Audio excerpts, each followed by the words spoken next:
Price Lord. ஆண்டவருக்கு ஸ்தோத்திரம் உண்டாவதாக. இன்று நாம் பார்க்க இருப்பது விசுவாசம் அசுவிசுவாசி, பிலீவ்னஸ் அன்பிலீவ்னஸ். ஆண்டவரிடத்தில் அணுகும் பொழுது ஆண்டவர் நம்மிடத்தில் எதிர்பார்ப்பது ஒரு முழு மனதோடு ஜெபிக்கின்ற ஜெபம். ஒரு விசுவாசி, ஒரு உண்மையான விசுவாசி ஆண்டவர் எதிர்நோக்குகிறார். அவர் நீங்கள் செய்கின்ற காரியங்களை எல்லாம் அனுதினமும் பார்த்து கொண்டிருக்கிறார்.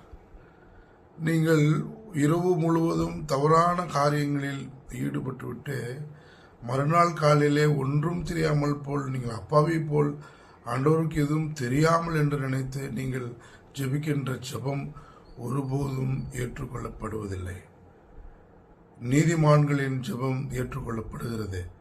ஆகவே நாம் குறைந்தபட்ச நீதிமான்களாக மாற வேண்டும் என்பது என்னுடைய கருத்தாகவும் இருக்கிறது.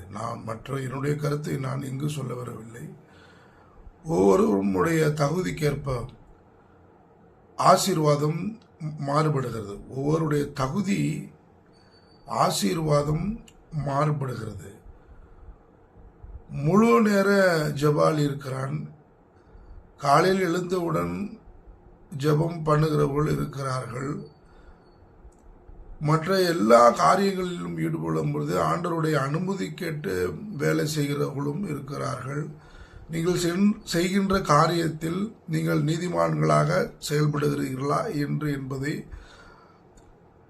ஆண்டவர் நோக்கி கொண்டிருக்கிறார். ஏனென்றால் உம்முனிடத்திலே ஆண்டவர் நீங்கள் வெளியே இங்கும் செல்ல வேண்டியதில்லை, உங்களுடைய அகத்திலே இருக்கிறார். அவர் நீதிமானாய் அமர்ந்து உங்களை வழிநடத்துகிற தெய்வமாக இருக்கிறார் என்பதை நீங்கள் புரிந்து கொள்ள வேண்டும். நீங்கள் எல்லா விஷயங்களையும் உள்ளுணர்வை வெளிப்படுத்தும் பொழுது ஒரு நல்ல உணர்வாக வெளிப்படுத்துகின்ற அந்த ஆண்டவர் உங்களுடன் கூட நீங்கள் மறிக்கின்ற வரையிலும் அவர் உங்களுடன் கூட இருந்து கொண்டிருக்கிறார். அவர் ஜீவனாக ஆத்மாக இருந்து கொண்டிருக்கிறார். நீங்கள் சைத்தானுக்கு இடம் கொடுக்கும் சமயத்தில் அவர் உம்மிடத்திலே சிறுமைப்பட்டு போகிறார். உங்களுக்கு பலன் மிகுதிகள் கிடைக்கும் பட்சத்திலே இவையெல்லாம் நீங்கள் தீய காரியங்களில் ஈடுபடும் பொழுது அவை சிறுமியாக்கப்படுகிறது என்பதை நீங்கள் புரிந்து கொள்ள வேண்டும். உங்களுக்கு தெரியாத விஷயங்கள் இல்லை.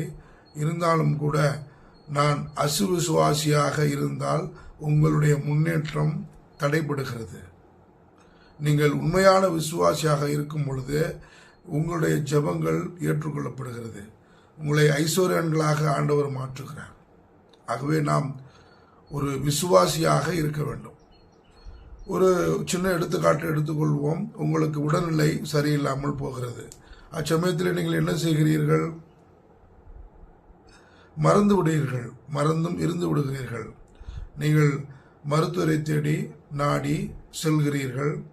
அவர்களில் முடியாத பட்சத்திலே, உங்களை காப்பாற்ற முடியவில்லை என்ற பட்சத்திலே கடைசி கட்டமாக நீங்கள் இறைவனை தேடும் நபராக இருக்கிறீர்கள். அச்சமயத்திலே விசுவாசம் அந்த இடத்திலே குறைந்து போகிறது. நீங்கள் முழு விசுவாசியாக இருங்கள். உங்களை ஆண்டவர் நடத்தும் இறைவனாக, உங்களுடைய நண்பராக செயல்படுகிறார் என்பதை நாம் முதலில் புரிந்து கொள்ள வேண்டும். உண்மையான விசுவாசியை தான் ஒவ்வொரு முதலாளியும் தேடுகிறான். ஏனென்றால் அவனுடைய நிறுவனத்தை நடத்தக்கூடிய சிறந்த நபர்களே உண்மையான விசுவாசிகளாக இருக்கிறார்கள். அவர்கள் மட்டுமே அந்த உயர் பொறுப்புக்கு செல்லும் நபர்களாக இருக்கிறார்கள். ஆகவே நாம் விசுவாசமுள்ள நபராக, ஒரு இறைவனுக்கு பிடித்த நபராக, நீதியின் வழியே நீதிமான்களாக, நீங்கள் வசனத்தின்படி நடக்கின்ற நபர்களாக